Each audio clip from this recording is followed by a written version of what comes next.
ನಮಸ್ಕಾರ ಗೆಳೆಯರೆ, ಸೆಲ್ಫಿ ಕ್ಲಾಸಸ್ಗೆ ಸ್ವಾಗತ. ನಾನು ನಾಗರಾಜ್. ಬನ್ನಿ ಗೆಳೆಯರೆ, ಇವತ್ತು ಮತ್ತೊಂದು ಹೊಸದಾದ ಅಧಿಸೂಚನೆಯನ್ನು ನಾವು ನೋಡ್ತಾ ಇದ್ದೀವಿ. ಬನ್ನಿ ಹಾಗಾದರೆ ಯಾವ ಅಧಿಸೂಚನೆಯನ್ನು ನಾವು ನೋಡ್ತಾ ಇದ್ದೀವಿ ನೋಡೋಣ. ಅಧಿಸೂಚನೆಯನ್ನು ನೋಡೋಕ್ಕಿಂತ ಮುಂಚೆ ಇನ್ನೂ ಯಾರು ನಮ್ಮ ಚಾನಲ್ನ ಸಬ್ಸ್ಕ್ರೈಬ್ ಮಾಡಿಲ್ಲ, ಲೈಕ್ ಮಾಡಿ, ಶೇರ್ ಮಾಡಿ, ಸಬ್ಸ್ಕ್ರೈಬ್ ಮಾಡೋದನ್ನು ಮರಿಬೇಡಿ. ಬೆಲ್ ಬಟನ್ನ ಒತ್ತಿ ಗೆಳೆಯರೆ, ಯಾಕಂದರೆ ನಾವು ಅಪ್ಲೋಡ್ ಮಾಡುವಂಥ ವಿಡಿಯೋಗಳ ನೋಟಿಫಿಕೇಶನ್ ತಮಗೆ ಬರ್ತಾ ಇರುತ್ತೆ. ಅದೇ ರೀತಿ ಈ ಹಿಂದೆ ಕೂಡ ನಾವು ನೋಟಿಫಿಕೇಶನ್ಗಳನ್ನು ಅಪ್ಲೋಡ್ ಮಾಡಿದ್ದೀವಿ. ಅಪ್ಲೋಡ್ ಮಾಡಿರೋ ವಿಡಿಯೋಗಳ ಲಿಂಕ್ಗಳನ್ನು ಕೆಳಗಡೆ ಡಿಸ್ಕ್ರಿಪ್ಷನ್ ಬಾಕ್ಸಲ್ಲಿ ಕೊಟ್ಟಿದ್ದೀನಿ, ನೋಡಿ ಚೆಕ್ ಮಾಡ್ಕೊಳ್ಳಿ. ಬನ್ನಿ ಗೆಳೆಯರೆ, ಕರ್ನಾಟಕ ಲೋಕಸೇವಾ ಆಯೋಗ ಉದ್ಯೋಗ ಸೌಧ ಬೆಂಗಳೂರು 56001 ಅಧಿಸೂಚನೆ ಕರೆದಿದ್ದಾರೆ. ದಿನಾಂಕ ಬಂದುಬಿಟ್ಟು 13 ಮಾರ್ಚ್ 2024ರಂದು ಅಧಿಸೂಚನೆಯನ್ನು ಕರೆದಿದ್ರು ಕೂಡ ಅರ್ಜಿ ಸಲ್ಲಿಸೋಕೆ ಪ್ರಾರಂಭ ದಿನಾಂಕ ಬಂದುಬಿಟ್ಟು 15 ಏಪ್ರಿಲ್ 2024 ಇತ್ತು. ಸೊ ನೋಡೋಣ ಬನ್ನಿ ಗೆಳೆಯರೆ, ಅಧಿಸೂಚನೆ ಏನು ಕರೆದಿದ್ದಾರೆ. ಆಯೋಗವು ಕಾಲಕಾಲಕ್ಕೆ ತಿದ್ದುಪಡಿಯಾದ ಕರ್ನಾಟಕ ನಾಗರಿಕ ಸೇವಾ ನೇರ ನೇಮಕಾತಿ ಸಾಮಾನ್ಯ ನಿಯಮಗಳು 2021 ಅನ್ವಯ ಉಳಿಕೆ ಮೂಲ ವೃಂದದಲ್ಲಿನ ಕೆಳಕಂಡ ಗ್ರೂಪ್ ಬಿ ವೃಂದದ ಹುದ್ದೆಗಳಿಗೆ ಅರ್ಹ ಅಭ್ಯರ್ಥಿಗಳಿಂದ ಆನ್ಲೈನ್ ಮೂಲಕ ಅರ್ಜಿಗಳನ್ನು ಆಹ್ವಾನಿಸಿದೆ. ಸೊ ಕ್ರಮ ಸಂಖ್ಯೆ, ಇಲಾಖೆ ಹೆಸರು, ಹುದ್ದೆಯ ಪದನಾಮ, ಹುದ್ದೆಗಳ ಸಂಖ್ಯೆಗಳನ್ನು ನೋಡೋಣ ಬನ್ನಿ ಗೆಳೆಯರೆ. ಕ್ರಮ ಸಂಖ್ಯೆ 1, ಇಲಾಖೆ ಹೆಸರು ಬಂದ್ಬಿಟ್ಟು ಬೃಹತ್ ಬೆಂಗಳೂರು ಮಹಾನಗರ ಪಾಲಿಕೆ BBMPಯಲ್ಲಿ ಕರೆದಿದ್ದಾರೆ. ಹುದ್ದೆಯ ಪದನಾಮ ಬಂದ್ಬಿಟ್ಟು ಸಹಾಯಕ ಇಂಜಿನಿಯರ್ ಸಿವಿಲ್ ವಿಭಾಗದಲ್ಲಿ ಕರೆದಿದ್ದಾರೆ ಗೆಳೆಯರೆ. ವಿಭಾಗ 1 92 ಹುದ್ದೆಗಳನ್ನು ಕರೆದಿದ್ದಾರೆ. ಯಾವುದರಲ್ಲಿ? ಬೃಹತ್ ಬೆಂಗಳೂರು ಮಹಾನಗರ ಪಾಲಿಕೆ ಸಹಾಯಕ ಇಂಜಿನಿಯರ್ ಸಿವಿಲ್ ವಿಭಾಗದಲ್ಲಿ 92 ಹುದ್ದೆಗಳನ್ನು ಕರೆದಿದ್ದಾರೆ. ಅದೇ ರೀತಿ ಕ್ರಮ ಸಂಖ್ಯೆ 2, ಜಲಸಂಪನ್ಮೂಲ ಇಲಾಖೆಯಲ್ಲಿ ಸಹಾಯಕ ಇಂಜಿನಿಯರ್ ಸಿವಿಲ್ ವಿಭಾಗದಲ್ಲಿ ವಿಭಾಗ 1 90 ಹುದ್ದೆಗಳನ್ನು ಕರೆದಿದ್ದಾರೆ. ಮೂರನೇದು ಭೂಮಾಪನ, ಕಂದಾಯ ವ್ಯವಸ್ಥೆ ಮತ್ತು ಭೂ ದಾಖಲೆಗಳ ಇಲಾಖೆ ಭೂ ದಾಖಲೆಗಳ ಸಹಾಯಕ ನಿರ್ದೇಶಕರು ಹುದ್ದೆಗೆ 24 ಹುದ್ದೆಗಳನ್ನು ಕರೆದಿದ್ದಾರೆ. ನಾಲ್ಕನೇದು ಹಿಂದುಳಿದ ವರ್ಗಗಳ ಕಲ್ಯಾಣ ಇಲಾಖೆಯಲ್ಲಿ ಪತ್ರಾಂಕಿತ ವ್ಯವಸ್ಥಾಪಕರು ಅಥವಾ ತಾಲೂಕು ಹಿಂದುಳಿದ ವರ್ಗಗಳ ಕಲ್ಯಾಣಾಧಿಕಾರಿಗಳು ಅನ್ನುವಂಥ ಹುದ್ದೆಗಳಿಗೆ 21 ಹುದ್ದೆಗಳನ್ನು ಕರೆದಿದ್ದಾರೆ. ಐದನೇದು ಕೈಗಾರಿಕಾ ಮತ್ತು ವಾಣಿಜ್ಯ ಇಲಾಖೆಯಲ್ಲಿ ಸಹಾಯಕ ನಿರ್ದೇಶಕರು 20 ಹುದ್ದೆಗಳನ್ನು ಕರೆದಿದ್ದಾರೆ. ಆರನೇದು ಜಲಸಂಪನ್ಮೂಲ ಇಲಾಖೆಯಲ್ಲಿ ಸಹಾಯಕ ಇಂಜಿನಿಯರ್ ಮೆಕ್ಯಾನಿಕಲ್ ವಿಭಾಗದಲ್ಲಿ 10 ಹುದ್ದೆಗಳನ್ನು ಕರೆದಿದ್ದಾರೆ. ಏಳನೇದು ಕಾರ್ಖಾನೆಗಳು, ಬಾಯ್ಲರ್ಗಳು, ಕೈಗಾರಿಕಾ ಸುರಕ್ಷತೆ ಮತ್ತು ಸ್ವಾಸ್ಥ್ಯ ಇಲಾಖೆಯ ಅಡಿಯಲ್ಲಿ ಕಾರ್ಖಾನೆಗಳ ಸಹಾಯಕ ನಿರ್ದೇಶಕರು ಹುದ್ದೆಗಳಿಗೆ 7 ಹುದ್ದೆಗಳನ್ನು ಕರೆದಿದ್ದಾರೆ. ಎಂಟನೇದು ಕಾರ್ಖಾನೆಗಳು, ಬಾಯ್ಲರ್ಗಳು, ಕೈಗಾರಿಕಾ ಸುರಕ್ಷತೆ ಮತ್ತು ಸ್ವಾಸ್ಥ್ಯ ಇಲಾಖೆ ಬಾಯ್ಲರ್ಗಳ ಸಹಾಯಕ ನಿರ್ದೇಶಕರು 3 ಹುದ್ದೆಗಳನ್ನು ಕರೆದಿದ್ದಾರೆ. ಒಂಬತ್ತನೇದು ಅಂತರ್ಜಲ ನಿರ್ದೇಶನಾಲಯ ಭೂ ವಿಜ್ಞಾನಿ ಹುದ್ದೆಗೆ 10 ಹುದ್ದೆಗಳನ್ನು ಕರೆದಿದ್ದಾರೆ. ಒಟ್ಟು ಹುದ್ದೆಗಳ ಸಂಖ್ಯೆ 277 ಗೆಳೆಯರೆ. ಸೊ ಹುದ್ದೆಗಳನ್ನು ಕರೆದಿದ್ದಾರೆ. ಹುದ್ದೆಗಳ ಆಯ್ಕೆ ಪ್ರಕ್ರಿಯೆ ಯಾವ ರೀತಿ ಇದೆ ಅಂದರೆ, ಅರ್ಜಿ ಸಲ್ಲಿಸಲು ನಿಗದಿಪಡಿಸಿರುವ ಪ್ರಾರಂಭಿಕ ದಿನಾಂಕ 15/4/2024. ಅರ್ಜಿ ಸಲ್ಲಿಸಲು ಕೊನೆಯ ದಿನಾಂಕ ಬಂದುಬಿಟ್ಟು 14/5/2024 ಇದೆ. ಸೊ ಶುಲ್ಕ ಪಾವತಿಗೆ ಕೊನೆಯ ದಿನಾಂಕ ಬಂದುಬಿಟ್ಟು 14/5/2024 ಇದೆ. ಸ್ಪರ್ಧಾತ್ಮಕ ಪರೀಕ್ಷಾ ದಿನಾಂಕ ತಾತ್ಕಾಲಿಕವಾಗಿ ಕೊಟ್ಟಿದ್ದಾರೆ. 11/8/2024ರಂದು ಕನ್ನಡ ಭಾಷಾ ಪರೀಕ್ಷೆ ಮತ್ತು ಸಾಮಾನ್ಯ ಪತ್ರಿಕೆಗಳು ಇರುತ್ತೆ ಅಂತ ಹೇಳ್ತಾ ಇದ್ದಾರೆ. ಓಕೆನಾ? ಸೊ ವಿಶೇಷ ಸೂಚನೆ ಕೊಟ್ಟಿದ್ದಾರೆ, ಓದೋಣ ಬನ್ನಿ. ಅಭ್ಯರ್ಥಿಗಳು ಅರ್ಜಿಯನ್ನು ಭರ್ತಿ ಮಾಡುವ ಮೊದಲು ಎಲ್ಲ ವಿವರಗಳನ್ನು ಓದಿ ಅರ್ಥೈಸಿಕೊಂಡು ಆ ನಂತರವೇ ತಮಗೆ ಅನ್ವಯವಾಗುವ ವಿವರಗಳನ್ನು ಭರ್ತಿ ಮಾಡತಕ್ಕದ್ದು. ಎರಡನೇದು, ಒಮ್ಮೆ ಅರ್ಜಿ ಸಲ್ಲಿಸಿದ ನಂತರ ಅರ್ಜಿಯಲ್ಲಿ ವಿವರಗಳನ್ನು ತಿದ್ದುಪಡಿ ಅಥವಾ ಸೇರ್ಪಡೆ ಮಾಡುವಂತೆ ನೀಡುವ ಯಾವುದೇ ಮನವಿಗಳನ್ನು ತಿರಸ್ಕರಿಸಲಾಗುವುದು. ಗೆಳೆಯರೆ, ಅಪ್ಲಿಕೇಶನ್ ಹಾಕೋಕ್ಕಿಂತ ಮುಂಚೆ ಒಂದ್ಸರಿ ಬಿಟ್ಟು 2 ಸರಿ ಓದ್ಕೊಂಡು ತಾವು ಕೊಟ್ಟಿರೋ ಮಾಹಿತಿ ಸರಿಯಾಗಿದೆ ಅಂತ ನೋಡ್ಕೊಂಡ್ಬಿಟ್ಟು ಫೈನಲ್ ಸಬ್ಮಿಟ್ ಹಾಕೊಡಿ. ಒಂದ್ಸರಿ ಫೈನಲ್ ಸಬ್ಮಿಟ್ ಕೊಟ್ಟ ಮೇಲೆ ಮತ್ತೆ ನೀವು ಅಪ್ಲಿಕೇಶನ್ ಹಾಕೋಕ್ಕೆ ಅರ್ಹರಲ್ಲ, ತಿದ್ದುಪಡಿ ಮಾಡೋಕ್ಕೂ ಆಗಲ್ಲ ಗೆಳೆಯರೆ. ಓಕೆನಾ? ಸೊ ನೆಕ್ಸ್ಟ್ ನೋಡೋಣ ಗೆಳೆಯರೆ.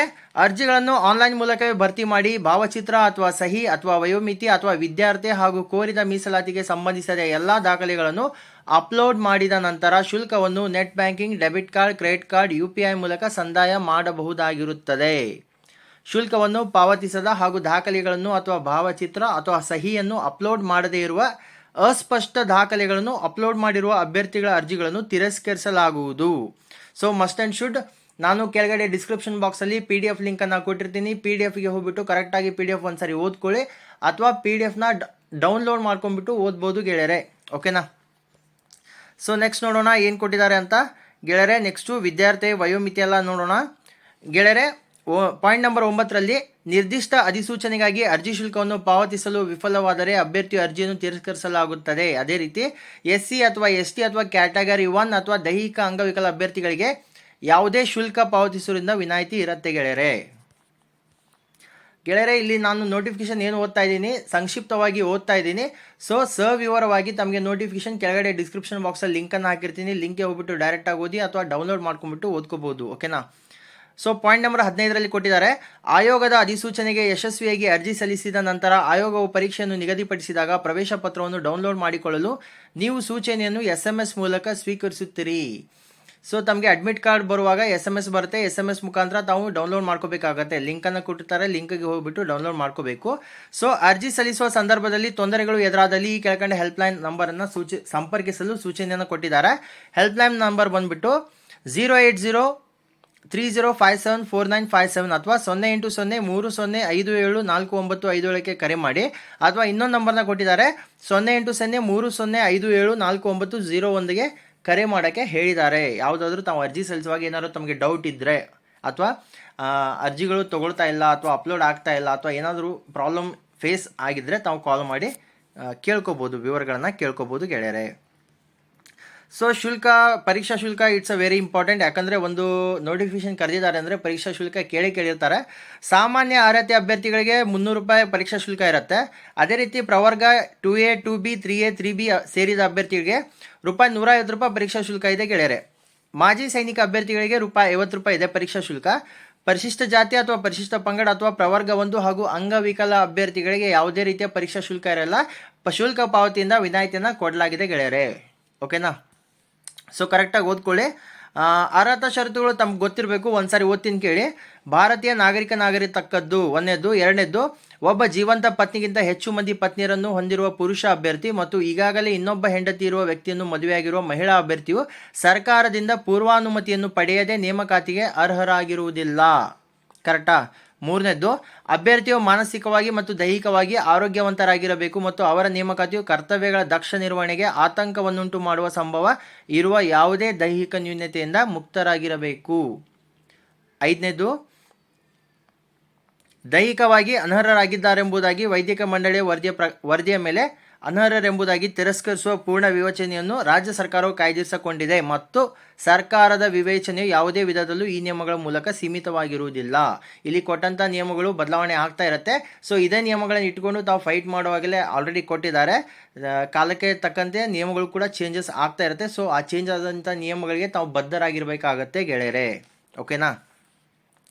ಸೊ ಪಾಯಿಂಟ್ ನಂಬರ್ 6ರಲ್ಲಿ ಆಯ್ಕೆ ವಿಧಾನ ಕೊಟ್ಟಿದ್ದಾರೆ. ಸದರಿ ಹುದ್ದೆಗಳ ಕರ್ನಾಟಕ ನಾಗರಿಕ ಸೇವೆಗಳು ನೇರ ನೇಮಕಾತಿ ಸಾಮಾನ್ಯ ನಿಯಮಗಳು 2021 ನಿಯಮ 5 ಕ್ಲಾಸ್ ಡಿ ಪ್ರಕಾರ ನಡೆಸಲಾದ ಸ್ಪರ್ಧಾತ್ಮಕ ಪರೀಕ್ಷೆಯಲ್ಲಿ ಗಳಿಸಿದ ಅಂಕಗಳ ಶೇಕಡಾವಾರು ಪ್ರಮಾಣದ ಆಧಾರದ ಮೇಲೆ on the basis of the percentage of marks secured in competitive examination ಹಾಗೂ ಚಾಲ್ತಿಯಲ್ಲಿರುವ ಮೀಸಲಾತಿ ನಿಯಮಗಳನ್ವಯ ಆಯ್ಕೆಯನ್ನು ಮಾಡಲಾಗತ್ತೆ. ಸೊ ಕಡ್ಡಾಯ ಕನ್ನಡ ಭಾಷಾ ಪರೀಕ್ಷೆ ಇರುತ್ತೆ, 150 ಅಂಕಗಳು. ಸೊ ತಾವು ಇಲ್ಲಿವರೆಗೂ ಯಾವುದೇ ರೀತಿಯ ಕಡ್ಡಾಯ ಕನ್ನಡ ಭಾಷಾ ಪರೀಕ್ಷೆನ ತಾವು ಪಾಸ್ ಮಾಡಿಲ್ಲ ಅಂದರೆ ಕಡ್ಡಾಯವಾಗಿ ಕನ್ನಡ ಏನು 150 ಅಂಕಗಳ ಕಡ್ಡಾಯ ಕನ್ನಡ ಪರೀಕ್ಷೆ ಇರುತ್ತೆ. ಇದನ್ನು ಮಿನಿಮಮ್ 50 ಮಾರ್ಕ್ಸ್ ತೊಗೊಂಡು ತಾವು ಪಾಸ್ ಆದರೆ ಮಾತ್ರ ಮುಂದಿನ ಎಕ್ಸಾಮ್ಗೆ ತಾವು ಅರ್ಹತೆಯನ್ನು ಹೊಂದ್ತೀರಾ. ಇದು ಪಾಸ್ ಆಗದೆ ಮುಂದಿನ ಎಕ್ಸಾಮ್ ನಾನು ಪಾಸ್ ಆದರೆ ನೀವು ಯಾವುದೇ ರೀತಿಯ ತೆರಗಡೆ ಅಥವಾ ಉತ್ತೀರ್ಣ ಅಥವಾ ಅರ್ಹತೆಯನ್ನು ಹೊಂದೋದಿಲ್ಲ ಗೆಳೆಯರೆ. ಓಕೆನಾ? ಸೊ ಇದು ಇನ್ನೊಂದು ಪಾಯಿಂಟ್ ಕೊಟ್ಟಿರ್ತಾರೆ. ಏನಂದರೆ ಏನು ಕಡ್ಡಾಯ ಕನ್ನಡ ಭಾಷಾ ಪರೀಕ್ಷೆ ಇದೆ, ಇದು 29/11/2022 ನಂತರ ಯಾರಾದರೂ ತಾವು ಬೇರೆ ಇತರೆ ಕಾಂಪಿಟೇಟಿವ್ ಅಂದರೆ KPSC ಅಥವಾ KEಯಿಂದ ನಡೆಸುವಂಥ ಎಕ್ಸಾಮ್ಗಳಲ್ಲಿ ತಾವು ಕನ್ನಡ ಭಾಷಾ ಪರೀಕ್ಷೆನ ಪಾಸ್ ಆಗಿದ್ದರೆ ಆಲ್ರೆಡಿ ಅದನ್ನು ಒಂದು ಕೆಳಗಡೆಯಿಂದ ಆನ್ಲೈನಲ್ಲಿ ಅರ್ಜಿಯಲ್ಲಿ ಒಂದು ನಿಗದಿತ ಏನು ಅಂಕಣ ಅಥವಾ ಆಪ್ಷನ್ ಕೊಟ್ಟಿರ್ತಾರೆ. ಆಪ್ಷನಲ್ಲಿ ತಾವು ಫಿಲಪ್ ಮಾಡಿದ್ರೆ ತಾವು ಇನ್ನೊಂದು ಸಾರಿ ಕನ್ನಡ ಭಾಷಾ ಪರೀಕ್ಷೆ ಬರೆಯುವಂಥ ಅವಶ್ಯಕತೆ ಇಲ್ಲ. ಫಿಲಪ್ ಮಾಡಿದರೆ ಮಾತ್ರ ಅಲ್ಲ, ಪಾಸ್ ಆಗಿರಬೇಕು, ಫಿಲಪ್ ಮಾಡಿರಬೇಕು. ತಾವು ಪಾಸ್ ಆಗಿಲ್ಲ ಅಂದರೆ ಅಥವಾ ಫಿಲಪ್ ಮಾಡಿಲ್ಲ ಅಂದರೂ ಕೂಡ ತಾವು ಇನ್ನೊಂದು ಸಾರಿ ಪಾಸ್ ಆದರೂ ತಾವು ಫಿಲಪ್ ಮಾಡಿಲ್ಲ, ಅದರ ಏನು ತಾವು ಕನ್ನಡ ಭಾಷಾ ಪರೀಕ್ಷೆನ ಪಾಸ್ ಆಗಿದ್ದೀರಾ ಅದರ ಇನ್ಫಾರ್ಮೇಷನ್ ತಾವು ಕೊಟ್ಟಿಲ್ಲ ಅಂದರೆ ಇನ್ನೊಂದು ಸಾರಿ ತಾವು ಎಕ್ಸಾಮ್ನ ಬರೀಬೇಕಾಗತ್ತೆ ಗೆಳೆಯರೆ. ಓಕೆನಾ? ಸೊ ಸ್ಪರ್ಧಾತ್ಮಕ ಪರೀಕ್ಷಾ ವಿಧಾನ ಯಾವ ರೀತಿ ಇರುತ್ತೆ ನೋಡೋಣ ಬನ್ನಿ. ಪರೀಕ್ಷಾ ತಲಾ 300 ಅಂಕಗಳ 2 ಲಿಖಿತ ಪ್ರಶ್ನೆ ಪತ್ರಿಕೆಗಳನ್ನು ಒಳಗೊಂಡಿದ್ದು ವಸ್ತುನಿಷ್ಠ ಬಹು ಆಯ್ಕೆ ಮಾದರಿಯಲ್ಲಿ ಇರುತ್ತವೆ. ಪ್ರತಿಯೊಂದು ಪ್ರಶ್ನೆಯು ಋಣಾತ್ಮಕ ಅಂಕದ ಸ್ವರೂಪದ್ದಾಗಿದ್ದು ಪ್ರತಿಯೊಂದು ತಪ್ಪಾದ ಉತ್ತರಕ್ಕೆ ಪ್ರಶ್ನೆಗಳಿಗೆ ಹಂಚಿಕೆ ಮಾಡಲಾದ ಅಂಕಗಳಲ್ಲಿ 1/4 ಭಾಗದಷ್ಟು ಅಂದರೆ 0.25 ಮಾರ್ಕ್ಸ್ ಕಟ್ ಆಗುತ್ತೆ ಗೆಳೆಯರೆ. ಸೊ ಜನರಲ್ ಪೇಪರ್ ಬಂದುಬಿಟ್ಟು 300 ಮಾರ್ಕ್ಸ್ಗಿರುತ್ತೆ, 1.5 ಗಂಟೆ ಟೈಮ್ ಇರುತ್ತೆ. 1.5 ಗಂಟೆ ಅಂದರೆ 90 ನಿಮಿಷಗಳ ಕಾಲಾವಕಾಶ ಇರುತ್ತೆ ತಮಗೆ. ಅದೇ ರೀತಿ ನಿರ್ದಿಷ್ಟ ಪತ್ರಿಕೆ ಏನು ಸಿವಿಲ್ ಅಥವಾ ಮೆಕ್ಯಾನಿಕಲ್ ಏನು ಕರೀತಾರೆ ಅವ್ರಿಗೆ ಕೆಲವೊಂದು ನಿರ್ದಿಷ್ಟ ಪತ್ರಿಕೆಗಳು ಇರುತ್ತೆ. ಸೊ ನಿರ್ದಿಷ್ಟ ಪತ್ರಿಕೆಗಳಿಗೆ ಅಂಕಗಳು ಕೂಡ 300 ಇರುತ್ತೆ. ಅವಧಿ ಬಂದ್ಬಿಟ್ಟು 120 ನಿಮಿಷಗಳ ಕಾಲಾವಧಿಯನ್ನು ಕೊಟ್ಟಿದ್ದಾರೆ. ಓಕೆನಾ. ಸೊ ಸ್ಪರ್ಧಾತ್ಮಕ ಪರೀಕ್ಷೆಯ ಪಠ್ಯಕ್ರಮವನ್ನು ಆಯೋಗದ ವೆಬ್ಸೈಟ್ https://kpsc.kr.nic.in/syllabusನಲ್ಲಿ ಪ್ರಕಟಿಸಲಾಗಿದೆ ಹಾಗೂ ಸದರಿ ಅಧಿಸೂಚನೆ ಕೊನೆಗೆ ಲಗತ್ತಿಸಲಾಗಿದೆ ಗೆಳೆಯರೆ. ಸೊ ತಾವು ಆಯೋಗದ ವೆಬ್ಸೈಟ್ನಲ್ಲಿ ಇದರ ಪೋರ್ಷನ್ ಏನಿದೆ ಪೋರ್ಷನ್ನ ನೋಡ್ಕೊಳ್ಳಿ. ಪಾಯಿಂಟ್ ನಂಬರ್ 6.4 ಅಲ್ಲಿ ಕೊಟ್ಟಿದ್ದಾರೆ ಸ್ಪರ್ಧಾತ್ಮಕ ಪರೀಕ್ಷಾ ಕೇಂದ್ರ ಯಾವ ರೀತಿ ಇರುತ್ತೆ ಅಂತ. ಕನ್ನಡ ಭಾಷಾ ಪರೀಕ್ಷೆ ಅಥವಾ ಸ್ಪರ್ಧಾತ್ಮಕ ಪರೀಕ್ಷೆಗಳನ್ನು ಆಯೋಗವು ನಿಗದಿಪಡಿಸುವ ಯಾವುದೇ ಕೇಂದ್ರ ಸ್ಥಳದಲ್ಲಿ ನಡೆಸಲಾಗುವುದು ಹಾಗೂ ಅಭ್ಯರ್ಥಿಗಳಿಗೆ ಪರೀಕ್ಷಾ ಕೇಂದ್ರದ ಆಯ್ಕೆಗೆ ಯಾವುದೇ ರೀತಿಯ ಅವಕಾಶ ಇರಲ್ಲ. ಮೊದಲೆಲ್ಲ ಅವಕಾಶ ಇರ್ತಾ ಇತ್ತು, ಈಗೆಲ್ಲ ಯಾವುದೇ ರೀತಿಯ ಅವಕಾಶ ಇಲ್ಲ. ತಮಗೆ ಎಲ್ಲಿ ಎಕ್ಸಾಮ್ ಬರುತ್ತೋ ಅಲ್ಲಿಗೆ ಹೋಗಿ ತಾವು ಎಕ್ಸಾಮ್ ಬರೀಬೇಕಾಗತ್ತೆ. ಧಾರವಾಡ ಇದ್ದವರು ಧಾರವಾಡ ಬರುತ್ತೋ ಅನ್ನೋದು ಡೌಟು. ಬೆಂಗಳೂರಲ್ಲಿ ಬಂದರೂ ಕೂಡ ಹೋಗಿ ಎಕ್ಸಾಮ್ ಬರೀಬೇಕು. ಬೆಂಗಳೂರಿನವ್ರಿಗೆ ಗದಗ ಬಂದರೂ ಕೂಡ ಬಂದು ಎಕ್ಸಾಮ್ ಬರೋದು ಹೋಗಬೇಕಾಗತ್ತೆ ಗೆಳೆಯರೆ. ಸೊ ವಿಶೇಷ ಸೂಚನೆಯನ್ನು ಮೊದಲೇ ಕೊಟ್ಟಿದ್ದಾರೆ ಗೆಳೆಯರೆ. ಶೈಕ್ಷಣಿಕ ವಿದ್ಯಾರ್ಥಿ ಮತ್ತು ವಯೋಮಿತಿ ಕೂಡ ತಾವು ನೋಡಬೇಕಾಗತ್ತೆ. ಒಂದು ಅಪ್ಲಿಕೇಶನ್ ತಾವು ಹಾಕ್ತಾ ಇದ್ರೆ ವಯೋಮಿತಿಯನ್ನು ಏನು ಕೇಳಿದ್ದಾರೆ, ವಿದ್ಯಾರ್ಥಿ ಏನಿದೆ ಅನ್ನೋದನ್ನು ನೋಡಬೇಕು. ಸೊ ವಿದ್ಯಾರ್ಥಿ ವಯೋಮಿತಿಯನ್ನು ನೋಡೋಣ ಬನ್ನಿ ಗೆಳೆಯರೆ. ವಯೋಮಿತಿ ಮತ್ತು ವಿದ್ಯಾರ್ಥಿ ಏನಿರುತ್ತೆ ಅಂದರೆ, ಒಂದನೇದ್ದು ಬೃಹತ್ ಬೆಂಗಳೂರು ಮಹಾನಗರ ಪಾಲಿಕೆ ಅಂದರೆ ಸಹಾಯಕ ಇಂಜಿನಿಯರ್ ಸಿವಿಲ್ ವಿಭಾಗದಲ್ಲಿ ಡಿವಿಷನ್ 1 ಏನು ವಿದ್ಯಾರ್ಥಿಯನ್ನು ಕರೆದಿದ್ದಾರೆ ಅಂದರೆ, must be holder of engineering degree in civil engineering or equivalent qualification from a university established by law in India and recognised by AICTE. ಕಾನೂನು ರೀತಿ ಸ್ಥಾಪಿತವಾದ ವಿಶ್ವವಿದ್ಯಾಲಯದಿಂದ ಇಂಜಿನಿಯರಿಂಗ್ ಸಿವಿಲ್ ಇಂಜಿನಿಯರಿಂಗ್ ಆಗಿರಬೇಕು ಅಥವಾ ಈಕ್ವಲೆಂಟ್ ಕ್ವಾಲಿಫಿಕೇಶನ್ ಆಗಿರಬೇಕು. ಅಂದರೆ ಈಕ್ವಲೆಂಟ್ ಕ್ವಾಲಿಫಿಕೇಶನ್ ಅಂದರೆ ಏನಂದರೆ BA ಆಗಿರಬೇಕು ಅಥವಾ BTech ಆಗಿರಬೇಕು. ಯಾವುದರಲ್ಲಿ? ಕನ್ಸ್ಟ್ರಕ್ಷನ್ ಟೆಕ್ನಾಲಜಿ ಆ್ಯಂಡ್ ಮ್ಯಾನೇಜ್ಮೆಂಟಲ್ಲಿ. ಇದು ಈಕ್ವಲೆಂಟ್ ಕ್ವಾಲಿಫಿಕೇಶನ್ ಗೆಳೆಯರೆ. ಸೊ ವೇತನ ಶ್ರೇಣಿ ಏನಿರುತ್ತೆ? ಸಹಾಯಕ ಇಂಜಿನಿಯರ್ BBMP ಸಹಾಯಕ ಇಂಜಿನಿಯರ್ ಕರೆದಿದ್ದಾರಲ್ವಾ, ಅದಕ್ಕೆ ವೇತನ ಶ್ರೇಣಿ ಏನಿರುತ್ತೆ ಅಂದರೆ 43,100 ರೂಪಾಯಿಂದ 83,900 ರೂಪಾಯಿವರೆಗೂ ವೇತನ ಶ್ರೇಣಿ ಇರುತ್ತೆ. ಹುದ್ದೆಗಳ ವರ್ಗೀಕರಣವನ್ನು ಯಾವ ರೀತಿ ಕೊಟ್ಟಿದ್ದಾರೆ ಗೆಳೆಯರೆ? ಉಳಿಕೆ ಮೂಲ ವೃಂದದ 92 ಹುದ್ದೆಗಳನ್ನು ಈ ಕೆಳಕಂಡಂತೆ ವರ್ಗೀಕರಣವನ್ನು ಮಾಡಿದ್ದಾರೆ. ಪರಿಶಿಷ್ಟ ಜಾತಿಗೆ 15 ಹುದ್ದೆಗಳು ಮೀಸಲಾಗಿದೆ. ಪರಿಶಿಷ್ಟ ಪಂಗಡಕ್ಕೆ 7 ಹುದ್ದೆಗಳು ಮೀಸಲಾಗಿದೆ. ಪ್ರವರ್ಗ 1ಕ್ಕೆ 4 ಹುದ್ದೆ, ಪ್ರವರ್ಗ 2Aಗೆ 14 ಹುದ್ದೆ, ಪ್ರವರ್ಗ 2Bಗೆ 4 ಹುದ್ದೆ, ಪ್ರವರ್ಗ 3Aಗೆ 3 ಹುದ್ದೆ, ಪ್ರವರ್ಗ 3Bಗೆ 4 ಹುದ್ದೆ. ಸಾಮಾನ್ಯ ಅಭ್ಯರ್ಥಿಗಳಿಗೆ 41 ಹುದ್ದೆಗಳ ಮೀಸಲಾತಿಯನ್ನು ಕೊಟ್ಟಿದ್ದಾರೆ. ಒಟ್ಟು ಹುದ್ದೆಗಳ ಸಂಖ್ಯೆ 92 ಗೆಳೆಯರೆ. ಸೊ BBMP ಸಹಾಯಕ ಇಂಜಿನಿಯರ್ ಸಿವಿಲ್ ವಿಭಾಗದಲ್ಲಿ ಏನು ಕರೆದಿದ್ದಾರೆ ಅದರ ವಯೋಮಿತಿ ಈ ರೀತಿ ಇದೆ. ಕನಿಷ್ಠ ವಯೋಮಿತಿ 18 ವರ್ಷಗಳು ಆಗಿರಬೇಕು. ಗರಿಷ್ಠ 35 ವರ್ಷಗಳ ಒಳಗೆ ಇರಬೇಕು. ಯಾವುದಕ್ಕೆ? 35 ವರ್ಷಗಳು ಸಾಮಾನ್ಯ ಅಭ್ಯರ್ಥಿಗೆ 35 ವರ್ಷಗಳು ಒಳಗಡೆ. ಅದೇ ರೀತಿ ಪ್ರವರ್ಗ 2A, ಪ್ರವರ್ಗ 2B, ಪ್ರವರ್ಗ 3A, ಪ್ರವರ್ಗ 3Bಗೆ 38 ವರ್ಷಗಳ ಗರಿಷ್ಠ ವಯೋಮಿತಿ ಇರುತ್ತೆ. ಅದೇ ರೀತಿ ಪರಿಶಿಷ್ಟ ಜಾತಿ ಅಥವಾ ಪರಿಶಿಷ್ಟ ಪಂಗಡ ಅಥವಾ ಪ್ರವರ್ಗ 1ಕ್ಕೆ 40 ವರ್ಷಗಳ ಗರಿಷ್ಠ ವಯೋಮಿತಿ ಇರುತ್ತೆ. 40 ವರ್ಷ ಒಂದು ದಿನ ಆದರೂ ಕೂಡ ತಾವು ಅಪ್ಲಿಕೇಶನ್ ಹಾಕೋಕ್ಕೆ ಅರ್ಹರಲ್ಲ ಗೆಳೆಯರೆ. ನೆಕ್ಸ್ಟ್ ಎರಡನೇದು ಬಂದ್ಬಿಟ್ಟು ಜಲಸಂಪನ್ಮೂಲ ಇಲಾಖೆಯಲ್ಲಿ ಸಹಾಯಕ ಇಂಜಿನಿಯರ್ ಸಿವಿಲ್ ವಿಭಾಗದಲ್ಲಿ ಕರೆದಿದ್ದಾರೆ. ವಿಭಾಗ 1 ಕ್ವಾಲಿಫಿಕೇಶನ್ ಏನಾಗಿರಬೇಕು ಅಂದರೆ, must be holder of a degree in civil engineering or construction technology and management or building and construction technology or civil engineering and planning or civil technology or construction technology or construction engineering and management or geomechanic and structure or structural and foundation engineering and construction granted by a university established by law in India. ಗೆಳೆಯರೆ, ಜಲಸಂಪನ್ಮೂಲ ಇಲಾಖೆಯಲ್ಲಿ ಸಹಾಯಕ engineer ವಿಭಾಗ 1 ಅಂದರೆ civil ವಿಭಾಗದಲ್ಲಿ ಕರೆದಂಥ ಹುದ್ದೆಗೆ ಇರುವಂಥ ವಿದ್ಯಾರ್ಥಿ ಸಿವಿಲ್ ಇಂಜಿನಿಯರಿಂಗ್ ಆಗಿರಬೇಕು ಮತ್ತು ಸಿವಿಲ್ ವಿಭಾಗಕ್ಕೆ ಸಂಬಂಧಪಟ್ಟಂಥ ವಿದ್ಯಾರ್ಹತೆ ಆಗಿರಬೇಕು. ಯಾವುದರಲ್ಲಿ? BE ಆಗಿರಬೇಕು ಅಥವಾ BTech ಆಗಿರಬೇಕು ಗೆಳೆಯರೆ. ಸೊ ವೇತನ ಶ್ರೇಣಿ ಏನಿದೆ ಅಂದರೆ 43,100 ರೂಪಾಯಿಂದ 83,900 ರೂಪಾಯಿವರೆಗೂ ವೇತನ ಶ್ರೇಣಿ ಇದೆ ಜಲಸಂಪನ್ಮೂಲ ಇಲಾಖೆಯ ಸಹಾಯಕ ಇಂಜಿನಿಯರ್ಸ್ಗೆ. ಸೊ ಹುದ್ದೆಗಳ ವರ್ಗೀಕರಣ ಯಾವ ರೀತಿ ಇದೆ ಅಂದರೆ, ಪರಿಶಿಷ್ಟ ಜಾತಿಗೆ 14 ಹುದ್ದೆ, ಪರಿಶಿಷ್ಟ ಪಂಗಡಕ್ಕೆ 7 ಹುದ್ದೆ, ಪ್ರವರ್ಗ 1ಕ್ಕೆ 4 ಹುದ್ದೆ, ಪ್ರವರ್ಗ 2Aಗೆ 12, ಪ್ರವರ್ಗ 2Bಗೆ 3, ಪ್ರವರ್ಗ 3Aಗೆ 3, ಪ್ರವರ್ಗ 3Bಗೆ 4, ಸಾಮಾನ್ಯ ಅಭ್ಯರ್ಥಿಗೆ 37 ಹುದ್ದೆಗಳು ಮೀಸಲಾಗಿದೆ. ಒಟ್ಟು ಹುದ್ದೆಗಳ ಸಂಖ್ಯೆ 84 ಗೆಳೆಯರೆ. ಸೊ ಕೆಳಗಡೆ ಉಳಿಕೆ ಮೂಲ ವೃಂದ ಅಂದರೆ ಲಾಸ್ಟ್ ಟೈಮ್ ಏನು ಸೇವಾನಿರತ ಅಭ್ಯರ್ಥಿಗಳಿಗೆ ಉಳಿಕೆ ಮೂಲ ವೃಂದದ 6 ಹುದ್ದೆಗಳನ್ನು ಹೇಳಿದ್ದಾರೆ. ಪರಿಶಿಷ್ಟ ಜಾತಿಗೆ 1, ಪರಿಶಿಷ್ಟ ಪಂಗಡಕ್ಕೆ 1, ಪ್ರವರ್ಗಕ್ಕೆ 1, ಸಾಮಾನ್ಯ ಅಭ್ಯರ್ಥಿಗೆ 1, ಒಟ್ಟು 4 ಹುದ್ದೆಗಳು. ಸಾರಿ ಗೆಳೆಯರ, ಸಾಮಾನ್ಯ ಅಭ್ಯರ್ಥಿಗೆ 3, ಒಟ್ಟು 6 ಹುದ್ದೆಗಳನ್ನು ಹೇಳಿದ್ದಾರೆ. ಅದೇ ರೀತಿ ವಯೋಮಿತಿ, ಜಲಸಂಪನ್ಮೂಲ ಇಲಾಖೆಯಲ್ಲಿ ಕರೆದಂಥ ಸಹಾಯಕ ಇಂಜಿನಿಯರ್ ಸಿವಿಲ್ ವಿಭಾಗಕ್ಕೆ ಇರುವಂಥ ವಯೋಮಿತಿ ಮತ್ತು ವಯಸ್ಸು ಏನಂದರೆ ಕನಿಷ್ಠ 18 ವರ್ಷ ವಯಸ್ಸಾಗಿರಬೇಕು. ಗರಿಷ್ಠ ಸಾಮಾನ್ಯ ಅಭ್ಯರ್ಥಿಗೆ 35 ವರ್ಷ. ಪ್ರವರ್ಗ 2A 2B 3A 3Bಗೆ 38 ವರ್ಷಗಳ ಗರಿಷ್ಠ ವಯೋಮಿತಿ ಆಗಿರಬೇಕು, ಅದ್ರ ಒಳಗಡೆ ಇರಬೇಕು. ಓಕೆನಾ. ಸೊ ಅದೇ ರೀತಿ ಪರಿಶಿಷ್ಟ ಜಾತಿ, ಪರಿಶಿಷ್ಟ ಪಂಗಡ ಪ್ರವರ್ಗ 1ಕ್ಕೆ 40 ವರ್ಷಗಳ ಗರಿಷ್ಠ ವಯೋಮಿತಿಯನ್ನು ಹೇಳಿದ್ದಾರೆ. ನೆಕ್ಸ್ಟ್ 3ನೇದು ಭೂಮಾಪನ, ಕಂದಾಯ ವ್ಯವಸ್ಥೆ ಮತ್ತು ಭೂ ದಾಖಲೆಗಳ ಇಲಾಖೆ, ಭೂ ದಾಖಲೆಗಳ ಸಹಾಯಕ ನಿರ್ದೇಶಕರು. ಇದಕ್ಕೆ ವಿದ್ಯಾರ್ಥಿಯನ್ನು ಏನು ಕೇಳಿದ್ದಾರೆ ಅಂದರೆ must be a holder of degree in engineering civil or BTech civil or AMIE civil with an aggregate marks of not less than 60%.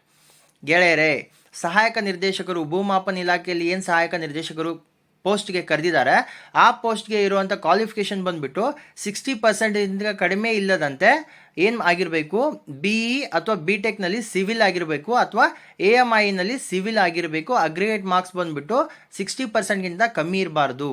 ಅದೇ ರೀತಿ ವೇತನ ಶ್ರೇಣಿ ಏನಿದೆ ಸಹಾಯಕ ನಿರ್ದೇಶಕರುಗಳಿಗೆ 43,100 ರೂಪಾಯಿಂದ 83,900 ರೂಪಾಯಿವರೆಗೂ ವೇತನ ಶ್ರೇಣಿ ಇದೆ. ಹುದ್ದೆಗಳ ವರ್ಗೀಕರಣ ಈ ರೀತಿ ಇರುತ್ತೆ. ಉಳಿಕೆ ಮೂಲ ವೃಂದದ 24 ಹುದ್ದೆಗಳಿದೆ. ಪರಿಶಿಷ್ಟ ಜಾತಿಗೆ 4 ಹುದ್ದೆ, ಪರಿಶಿಷ್ಟ ಪಂಗಡಕ್ಕೆ 2 ಹುದ್ದೆ, ಪ್ರವರ್ಗ 1ಕ್ಕೆ 1 ಹುದ್ದೆ, ಪ್ರವರ್ಗ 2ಕ್ಕೆ 3 ಹುದ್ದೆ, ಪ್ರವರ್ಗ 2Bಗೆ 1, ಪ್ರವರ್ಗ 3Aಗೆ 1, ಪ್ರವರ್ಗ 3Bಗೆ 1, ಸಾಮಾನ್ಯ ಅಭ್ಯರ್ಥಿಗೆ 11 ಹುದ್ದೆಗಳು ಮೀಸಲಾಗಿದೆ. ಒಟ್ಟು ಹುದ್ದೆಗಳ ಸಂಖ್ಯೆ 24 ಗೆಳೆಯರೆ. ಓಕೆನಾ. ಅದೇ ರೀತಿ ಸಹಾಯಕ ನಿರ್ದೇಶಕರ ವಯೋಮಿತಿ ಮತ್ತು ವಯಸ್ಸೇನು ಕೊಟ್ಟಿದ್ದಾರೆ, ಕನಿಷ್ಠ 18 ವರ್ಷ ವಯಸ್ಸಾಗಿರಬೇಕು. ಗರಿಷ್ಠ ಸಾಮಾನ್ಯ ಅಭ್ಯರ್ಥಿಗೆ 35 ವರ್ಷ ಆಗಿರಬೇಕು. ಪ್ರವರ್ಗ 2A 2B 3A 3Bಗೆ ಗರಿಷ್ಠ 38 ವರ್ಷಗಳು. ಪರಿಶಿಷ್ಟ ಜಾತಿ ಅಥವಾ ಪರಿಶಿಷ್ಟ ಪಂಗಡ ಅಥವಾ ಪ್ರವರ್ಗ 1ಕ್ಕೆ 40 ವರ್ಷಗಳ ಗರಿಷ್ಠ ವಯೋಮಿತಿಯನ್ನು ಕೊಟ್ಟಿದ್ದಾರೆ. ಸೊ 4ನೇದು ನಾವು ನೋಡ್ತಾ ಇರೋದು ಹಿಂದುಳಿದ ವರ್ಗಗಳ ಕಲ್ಯಾಣ ಇಲಾಖೆ ಪತ್ರಾಂಕಿತ ವ್ಯವಸ್ಥಾಪಕರು ಅಥವಾ ತಾಲೂಕು ಹಿಂದುಳಿದ ವರ್ಗಗಳ ವೆಲ್ಫೇರ್ ಆಫೀಸರ್ ಅಂತ ಕರೀತಾರೆ. ಸೊ ಈ ಬ್ಯಾಕ್ವರ್ಡ್ ಅಂದರೆ ತಾಲೂಕು ಬ್ಯಾಕ್ವರ್ಡ್ ಕ್ಲಾಸ್ ವೆಲ್ಫೇರ್ ಆಫೀಸರ್ಗೆ ಕೇಳಿರೋಂಥ ವಿದ್ಯಾರ್ಥಿ must be holder of a bachelor degree ಅಂತ ಕೇಳಿದ್ದಾರೆ. ಸೊ ಡಿಗ್ರಿ ಆಗಿರಬೇಕು. ವೇತನ ಶ್ರೇಣಿ ಬಂದುಬಿಟ್ಟು 43,100 ರೂಪಾಯಿಂದ 83,900 ರೂಪಾಯಿವರೆಗೂ ವೇತನ ಶ್ರೇಣಿ ಇದೆ. ಹುದ್ದೆಗಳ ವರ್ಗೀಕರಣ ಈ ಕೆಳಗಂಟಂತೆ ಇರುತ್ತೆ. ಪರಿಶಿಷ್ಟ ಜಾತಿಗೆ 3 ಹುದ್ದೆ ಕರೆದಿದ್ದಾರೆ. ಪರಿಶಿಷ್ಟ ಪಂಗಡಕ್ಕೆ 1 ಹುದ್ದೆ, ಪ್ರವರ್ಗ 1ಕ್ಕೆ 1 ಹುದ್ದೆ, ಪ್ರವರ್ಗ 2Aಗೆ 3, ಪ್ರವರ್ಗ 2Bಗೆ 1 ಹುದ್ದೆ, ಪ್ರವರ್ಗ 3Aಗೆ 1 ಹುದ್ದೆ, ಪ್ರವರ್ಗ 3Bಗೆ 1 ಹುದ್ದೆ, ಸಾಮಾನ್ಯ ಅಭ್ಯರ್ಥಿಗಳಿಗೆ 10 ಹುದ್ದೆಗಳು. ಒಟ್ಟು 21 ಹುದ್ದೆಗಳನ್ನು ಕರೆದಿದ್ದಾರೆ ಗೆಳೆಯರೆ. ಸೊ ಏನು ನಿಮ್ಮ welfare officers, taluk backward welfare ಆಫೀಸರ್ಸ್ನ ಕರೆದಿದ್ದಾರೆ. ಅದರ ವಯೋಮಿತಿ ಈ ರೀತಿ ಇರುತ್ತೆ. ಕನಿಷ್ಠ 18 ವರ್ಷ ವಯಸ್ಸಾಗಿರಬೇಕು. ಗರಿಷ್ಠ ಸಾಮಾನ್ಯ ಅಭ್ಯರ್ಥಿಗೆ 35 ವರ್ಷಗಳಾಗಿರಬೇಕು. ಅಂದರೆ ಗರಿಷ್ಠ 35 ವರ್ಷಗಳವರೆಗೆ ತಾವು ಅಪ್ಲಿಕೇಶನ್ನ ಹಾಕ್ಬೋದು. ಪ್ರವರ್ಗ 2A 2B 3A 3Bಗೆ ಗರಿಷ್ಠ 38 ವರ್ಷಗಳು. ಅದೇ ರೀತಿ ಪರಿಶಿಷ್ಟ ಜಾತಿ ಅಥವಾ ಪರಿಶಿಷ್ಟ ಪಂಗಡ ಅಥವಾ ಪ್ರವರ್ಗ 1ಕ್ಕೆ 40 ವರ್ಷಗಳ ಗರಿಷ್ಠ ವಯೋಮಿತಿಯನ್ನು ಕೊಟ್ಟಿದ್ದಾರೆ. 5ನೇದು ಬಂದುಬಿಟ್ಟು ಕೈಗಾರಿಕೆ ಮತ್ತು ವಾಣಿಜ್ಯ ಇಲಾಖೆಯ ಸಹಾಯಕ ನಿರ್ದೇಶಕರನ್ನ ಕರೆದಿದ್ದಾರೆ. ಅಂದರೆ ಈ ಹುದ್ದೆಗಳಿಗೆ ನಿಗದಿಪಡಿಸಲಾದಂಥ ವಿದ್ಯಾರ್ಥಿ ಅಂದರೆ must be a holder of BE degree in any branch of engineering or BTEC or master degree in business management ಅಂತ ಕರೆದಿದ್ದಾರೆ. ಮಸ್ಟ್ ಆ್ಯಂಡ್ ಶುಡ್ BE ಕರೆದಿದ್ದಾರೆ. BEಯಲ್ಲಿ ಡಿಗ್ರಿ ಆಗಿರಬೇಕು. ಯಾವುದಾಗಿರಬೇಕು, BE ಆಗಿರಬೇಕು ಅಥವಾ BTEC ಆಗಿರಬೇಕು ಅಥವಾ ಮಾಸ್ಟರ್ ಡಿಗ್ರಿ ಇನ್ ಬಿಸ್ನೆಸ್ ಮ್ಯಾನೇಜ್ಮೆಂಟಲ್ಲಿ ಆಗಿರಬೇಕು ಗೆಳೆಯರೆ. ಈ ವಾಣಿಜ್ಯ ಇಲಾಖೆ ಸಹಾಯಕ ನಿರ್ದೇಶಕರ ವೇತನ ಶ್ರೇಣಿ ಏನಿದೆ ಅಂದರೆ 45,300 ರೂಪಾಯಿಂದ 88,300 ರೂಪಾಯಿವರೆಗೂ ಇದೆ. ಹುದ್ದೆಗಳ ವರ್ಗೀಕರಣ ಕೆಳಕಂಡಂತೆ ಇರುತ್ತೆ. ಪರಿಶಿಷ್ಟ ಜಾತಿಗೆ 3 ಹುದ್ದೆ, ಪರಿಶಿಷ್ಟ ಪಂಗಡಕ್ಕೆ 2 ಹುದ್ದೆ, ಪ್ರವರ್ಗ 1ಕ್ಕೆ 1 ಹುದ್ದೆ, ಪ್ರವರ್ಗ 2Aಗೆ 2 ಹುದ್ದೆ, ಪ್ರವರ್ಗ 2Bಗೆ 1 ಹುದ್ದೆ, ಪ್ರವರ್ಗ 3Aಗೆ 1 ಹುದ್ದೆ, ಪ್ರವರ್ಗ 3Bಗೆ 1 ಹುದ್ದೆ, ಸಾಮಾನ್ಯ ಅಭ್ಯರ್ಥಿಗಳಿಗೆ 9 ಹುದ್ದೆ ಮೀಸಲಾಗಿದೆ. ಒಟ್ಟು ಹುದ್ದೆಗಳ ಸಂಖ್ಯೆ 20 ಗೆಳೆಯರೆ. ಅದೇ ರೀತಿ ವಾಣಿಜ್ಯ ಇಲಾಖೆಯ ಸಹಾಯಕ ನಿರ್ದೇಶಕರ ವಯೋಮಿತಿ ಈ ಕೆಳಕಂಡಂತೆ ಇರುತ್ತೆ. ಕನಿಷ್ಠ 18 ವರ್ಷಗಳು ಆಗಿರಬೇಕು. ಗರಿಷ್ಠ 35 ವರ್ಷಗಳು ಸಾಮಾನ್ಯ ಅಭ್ಯರ್ಥಿಗೆ. ಪ್ರವರ್ಗ 2A 2B 3A 3B ಅಭ್ಯರ್ಥಿಗಳಿಗೆ ಗರಿಷ್ಠ 38 ವರ್ಷಗಳು. ಪರಿಶಿಷ್ಟ ಜಾತಿ ಅಥವಾ ಪರಿಶಿಷ್ಟ ಪಂಗಡ ಅಥವಾ ಪ್ರವರ್ಗ 1ಕ್ಕೆ 40 ವರ್ಷಗಳ ಗರಿಷ್ಠ ವಯೋಮಿತಿಯನ್ನು ಕೊಟ್ಟಿದ್ದಾರೆ. ನೆಕ್ಸ್ಟ್ ನಾವು ನೋಡ್ತಾ ಇರೋದು 6ನೇದು ಜಲಸಂಪನ್ಮೂಲ ಇಲಾಖೆ ಸಹಾಯಕ ಇಂಜಿನಿಯರ್ ಮೆಕ್ಯಾನಿಕಲ್ ವಿಭಾಗದಲ್ಲಿ ಕರೆದಿದ್ದಾರೆ. ಈ ಏನು ಜಲಸಂಪನ್ಮೂಲ ಇಲಾಖೆಯಲ್ಲಿ ಮೆಕ್ಯಾನಿಕಲ್ ವಿಭಾಗದಲ್ಲಿ ಸಹಾಯಕ ಇಂಜಿನಿಯರ್ ಕರೆದಿದ್ದಾರೆ. ಇದಕ್ಕೆ ನಿಗದಿಪಡಿಸಿರುವಂಥ ವಿದ್ಯಾರ್ಥಿ ಇದರಲ್ಲಿ ಇಂಜಿನಿಯರಿಂಗ್ ಆಗಿರಬೇಕು ಮೆಕ್ಯಾನಿಕಲ್ನಲ್ಲಿ ಗೆಳೆಯರೆ. ಕಾನೂನು ರೀತಿ ಸ್ಥಾಪಿತವಾದ ವಿಶ್ವವಿದ್ಯಾಲಯದ ಇಂಜಿನಿಯರಿಂಗ್ ಇನ್ ಮೆಕ್ಯಾನಿಕಲ್ ಆಗಿರಬೇಕು ಅಂತ ಹೇಳ್ತಾ ಇದ್ದಾರೆ. ಸೊ ವೇತನ ಶ್ರೇಣಿ ಏನಿದೆ, ವೇತನ ಶ್ರೇಣಿ ಬಂದುಬಿಟ್ಟು 43,100 ರೂಪಾಯಿಂದ 83,900 ರೂಪಾಯಿವರೆಗೂ ವೇತನ ಶ್ರೇಣಿ ಇದೆ. ಹುದ್ದೆಗಳ ವರ್ಗೀಕರಣ ಕೆಳಕಂಡಂತೆ ಇರುತ್ತೆ.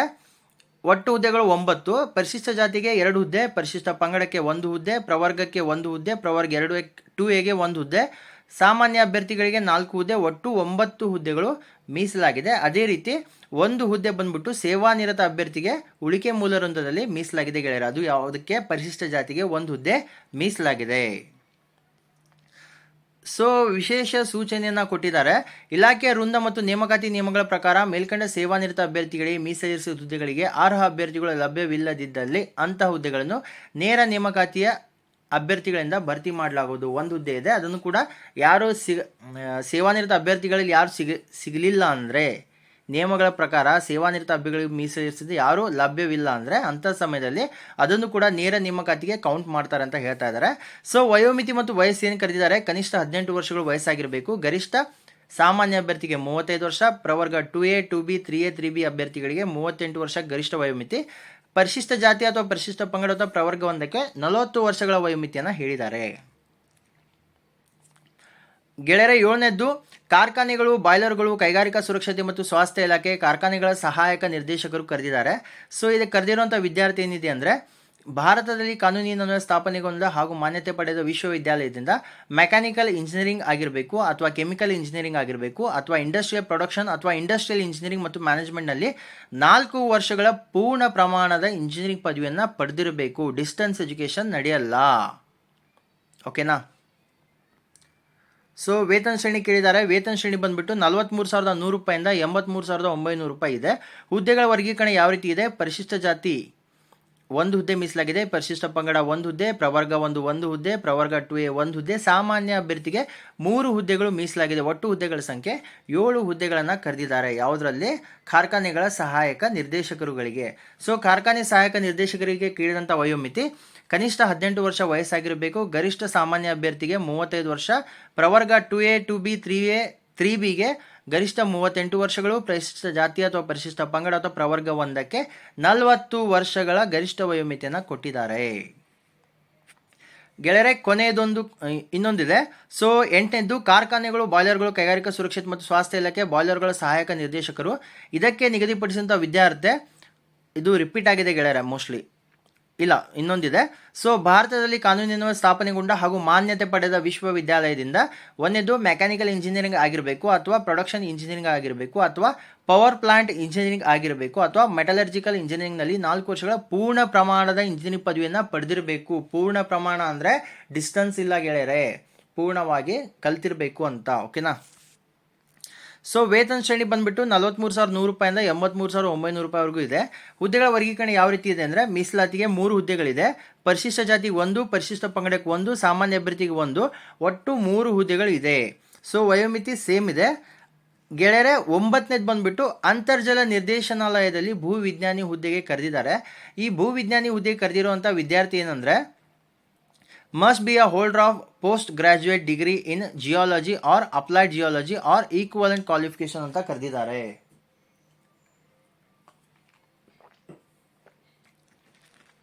ಈಕ್ವಲೆಂಟ್ ಕ್ವಾಲಿಫಿಕೇಶನ್ ಅಂದ್ರೆ ಏನಾಗಿರಬೇಕು? MSc ಆಗಿರಬೇಕು ಅರ್ತ್ ಸೈನ್ಸ್ ಆ್ಯಂಡ್ ರಿಸೋರ್ಸ್ ಮ್ಯಾನೇಜ್ಮೆಂಟಲ್ಲಿ, ಅಥವಾ MSc ಮರೈನ್ ಜಿಯಾಲಜಿಯಲ್ಲಿ, ಅಥವಾ MSc earth science and natural ರಿಸೋರ್ಸಲ್ಲಿ, ಅಥವಾ MSc ರಿಮೋಟ್ ಸೆನ್ಸಿಂಗ್ ಅಪ್ಲಿಕೇಶನ್ನಲ್ಲಿ MSc ಆಗಿರಬೇಕು, ಅಥವಾ ಏನಾಗಿರಬೇಕು? Post graduate degree in geology or applied geology ಆಗಿರಬೇಕು ಗೆಳೆಯರೆ. ಯಾವ ಹುದ್ದೆಗೆ? ಅಂತರ್ಜಲ ನಿರ್ದೇಶನಾಲಯದ ಭೂ ವಿಜ್ಞಾನಿ ಹುದ್ದೆಗೆ. ಸೊ ಭೂ ವಿಜ್ಞಾನಿ ಹುದ್ದೆಗೆ ಹೇಳಿರುವಂಥ ವೇತನ ಶ್ರೇಣಿ 43,100 ರೂಪಾಯಿಂದ 83,900 ರೂಪಾಯಿವರೆಗೂ ವೇತನ ಶ್ರೇಣಿ ಇದೆ ಗೆಳೆಯರೆ. ಭೂ ವಿಜ್ಞಾನಿ ಹುದ್ದೆಗಳ ವರ್ಗೀಕರಣ ಯಾವ ರೀತಿ ಇದೆ? ಪರಿಶಿಷ್ಟ ಜಾತಿಗೆ 2 ಹುದ್ದೆ, ಪರಿಶಿಷ್ಟ ಪಂಗಡಕ್ಕೆ 1 ಹುದ್ದೆ, ಪ್ರವರ್ಗ 1ಕ್ಕೆ 1 ಹುದ್ದೆ, ಪ್ರವರ್ಗ 2Aಗೆ 1 ಹುದ್ದೆ, ಸಾಮಾನ್ಯ ಅಭ್ಯರ್ಥಿಗೆ 5 ಹುದ್ದೆ, ಒಟ್ಟು 10 ಹುದ್ದೆಗಳನ್ನು ಕರೆದಿದ್ದಾರೆ. ವಯೋಮಿತಿ ವಯಸ್ಸು ಏನಿದೆ ಭೂ ವಿಜ್ಞಾನಿ ಹುದ್ದೆಗಳಿಗೆ ಅಂದರೆ ಕನಿಷ್ಠ 18 ವರ್ಷ ವಯಸ್ಸಾಗಿರಬೇಕು. ಗರಿಷ್ಠ ಸಾಮಾನ್ಯ ಅಭ್ಯರ್ಥಿಗಳಿಗೆ 35 ವರ್ಷಗಳಾಗಿರಬೇಕು. ಅಂದರೆ 35 ವರ್ಷಗಳ ಗರಿಷ್ಠ ವಯೋಮಿತಿಯನ್ನು ಹೇಳಿದ್ದಾರೆ. ಪ್ರವರ್ಗ 2A 2B 3A 3Bಗೆ 38 ವರ್ಷಗಳ ಗರಿಷ್ಠ ವಯೋಮಿತಿ ಹೇಳಿದ್ದಾರೆ. ಪರಿಶಿಷ್ಟ ಜಾತಿ, ಪರಿಶಿಷ್ಟ ಪಂಗಡ, ಪ್ರವರ್ಗ 1ಕ್ಕೆ 40 ವರ್ಷಗಳ ಗರಿಷ್ಠ ವಯೋಮಿತಿಯನ್ನು ಹೇಳಿದ್ದಾರೆ ಗೆಳೆಯರೆ. ಸೊ 40 ವರ್ಷ ತುಂಬಿ ಒಂದಿನ ಆದರೂ ಕೂಡ ತಾವು ಅಪ್ಲಿಕೇಶನ್ ಹಾಕೋಕ್ಕೆ ಅರ್ಹರಲ್ಲ. ಸರಿಯಾಗಿ ಎಲ್ಲ ಮಾಹಿತಿಯನ್ನು PDF ಓದ್ಕೊಂಡ್ಬಿಟ್ಟು ಆಮೇಲೆ ತಾವು ಈ ಜಾಬ್ ಹಾಕೋಕ್ಕೆ ಅರ್ಹರ, ಅಥವಾ ತಮ್ಮಲ್ಲಿ ಇವೆಲ್ಲ ಸರ್ಟಿಫಿಕೇಟ್ಗಳು ಇದೆಯಾ, ಅಥವಾ ಏನಿದೆ, ಎಷ್ಟು ಮೀಸಲಾತಿ ಇದೆ, ತಮ್ಮ ವರ್ಗಕ್ಕೆ ಮೀಸಲಾತಿಗಳು ಎಷ್ಟಿದೆ ಅಂತ ನೋಡಿಕೊಂಡು ತಮ್ಮ ವರ್ಗಕ್ಕೆ ಮೀಸಲಾತಿ ಇದೆಯಾ ಅಥವಾ ಇಲ್ವಾ ಅಂತ ನೋಡ್ಕೊಂಡ್ಬಿಟ್ಟು ಅಪ್ಲಿಕೇಶನ್ನ ಹಾಕುವಾಗ ಸರಿಯಾದ ಮಾಹಿತಿಯನ್ನು ತುಂಬಿ ಒಂದು ಸಾರಿ ಬಿಟ್ಟು 2 ಸಾರಿ ಓದ್ಕೊಂಡು ಆಮೇಲೆ ಫೈನಲ್ ಸಬ್ಮಿಟ್ನ ಕೊಡಿ. ಒಂದು ಸಾರಿ ಫೈನಲ್ ಸಬ್ಮಿಟ್ ಕೊಟ್ಟ ಮೇಲೆ ನಾನು ಮರ್ತಿದ್ದೆ, ನಾನು ಬಿಟ್ಟಿದ್ದೆ, ನಾನು ಅದನ್ನು ತುಂಬಿಲ್ಲ ಅಂದರೆ ಮತ್ತೆ ಯಾವುದೇ ರೀತಿಯ ತಿದ್ದುಪಡಿಗೆ ಅವಕಾಶ ಇಲ್ಲ ಗೆಳೆಯರೆ. ಅದೇ ರೀತಿ ತಾವು ಅಪ್ಲಿಕೇಶನ್ ಹಾಕಿಬಿಟ್ಟು ಅಡ್ಮಿಟ್ ಕಾರ್ಡ್ ಬಂದಾಗ ಬುಕ್ಸ್ನ ತೊಗೊಂಡು ಓದ್ತಾ ಕೂರಬೇಡಿ. ಯಾಕಂದರೆ ತಮ್ಮ ಸತತ ಪ್ರಯತ್ನ ಏನಿದೆ, ಸತತ ಪ್ರಯತ್ನಕ್ಕೆ ಪ್ರತಿಫಲ ಇದ್ದೇ ಇದೆ. ಸೊ ಸತತವಾದ ಪ್ರಯತ್ನ ಮಾತ್ರ ಗೌರ್ಮೆಂಟ್ ಜಾಬ್ ಪಡೆಯೋಕ್ಕೆ ಸಾಧ್ಯ ಗೆಳೆಯರೆ. ಓಕೆನಾ? ಆಲ್ ದಿ ಬೆಸ್ಟ್ ಗೆಳೆಯರೆ. ಎಲ್ಲರೂ ಅಪ್ಲಿಕೇಶನ್ನ ಹಾಕಿ. ಆಲ್ ದಿ ಬೆಸ್ಟ್ ಗೆಳೆಯರೆ. ನಮ್ಮ ವಿಡಿಯೋಗಳು ತಮಗೆ ಇಷ್ಟವಾದಲ್ಲಿ ಲೈಕ್ ಮಾಡಿ, ಶೇರ್ ಮಾಡಿ, ಸಬ್ಸ್ಕ್ರೈಬ್ ಮಾಡೋದನ್ನು ಮರಿಬೇಡಿ. ಬೆಲ್ ಬಟನ್ನ ಒತ್ತಿ ಗೆಳೆಯರೆ. ಯಾಕಂದರೆ ನಾವು ಅಪ್ಲೋಡ್ ಮಾಡೋಂಥ ವಿಡಿಯೋಗಳ ನೋಟಿಫಿಕೇಶನ್ ತಮಗೆ ಬರ್ತಾ ಇರುತ್ತೆ. ಅದೇ ರೀತಿ ನಾವು ತಿಳಿಸ್ಕೊಟ್ಟಂಥ ಮಾಹಿತಿಗಳ ಬಗ್ಗೆ ಅಥವಾ ನಮ್ಮ ಕ್ಲಾಸ್ಗಳ ಬಗ್ಗೆ ಏನಾದರೂ ಅಭಿಪ್ರಾಯಗಳು ಅಥವಾ ಕಮೆಂಟ್ಗಳಿದ್ದಲ್ಲಿ ದಯವಿಟ್ಟು ಕಮೆಂಟ್ ಸೆಕ್ಷನಲ್ಲಿ ಕಮೆಂಟ್ ಮಾಡಿ. ನಾವು ನಿಮ್ಮ ಕಮೆಂಟ್ಗಳನ್ನು ನೋಡ್ತೀವಿ ಗೆಳೆಯರೆ. ಮತ್ತೆ ನಾವು ಮುಂದಿನ ಕ್ಲಾಸಲ್ಲಿ ಭೇಟಿಯಾಗೋಣ. ಧನ್ಯವಾದಗಳು ಗೆಳೆಯರೆ.